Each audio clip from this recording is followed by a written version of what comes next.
My name is Fred Ilfeld Jr. from Sacramento, California. And I wanted to ask if you could elaborate upon the logic of adding 2 family members to the Board of Trustees. Well, it's terrific for family harmony, just to start with.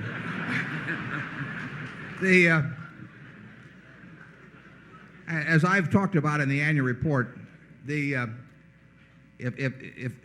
I die tonight, my stock goes to my wife, who is a member of the board of directors, and she will own that stock until her death, when it will go to a foundation. So there is a desire to have as long a term and permanent ownership structure as can really be done in terms of planning and the tax laws and so on. I mean, we have invited people like Helzberg's to join in with Berkshire into what we think is a particularly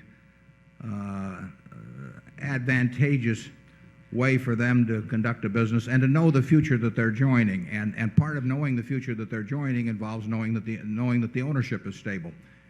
And it will be stable for a very long period of time in Berkshire, probably about as long as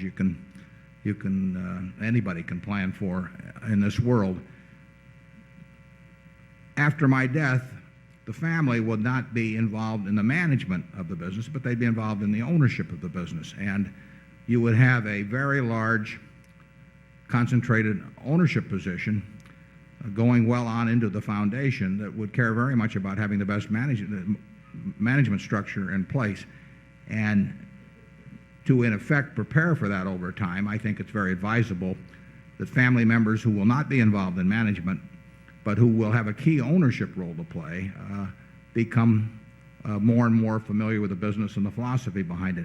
I discussed that some in I guess it was the 1993 annual report, because I think it's important that you understand, and anybody that wants to sell us a business, if you've built a business since 1915 and you care enormously about it and you care about the people that you've developed, but you've got something else you want to do in life, it's more than advertising your car in the paper to sell it. I mean, it is a very important transaction to you, not just in terms of how much money you receive, but in terms of who you deliver, thousands of people that have joined you, who you deliver them to. And I think we have a structure that is about as good as you can do. Nothing is forever, but we have a structure that's about as good as you can do in terms of people knowing what they're getting into when they make a deal with us, and being able to count on the conditions that prevail at the time of the deal continuing for a long period in the future.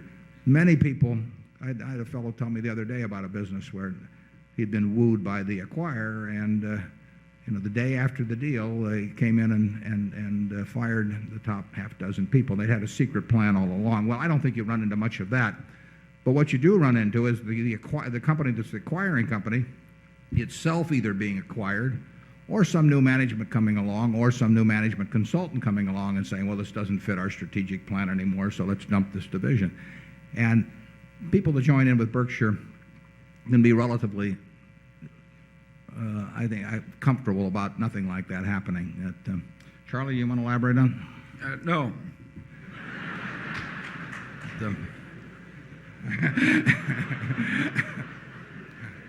I was hoping Charlie would have a near-life experience this morning, but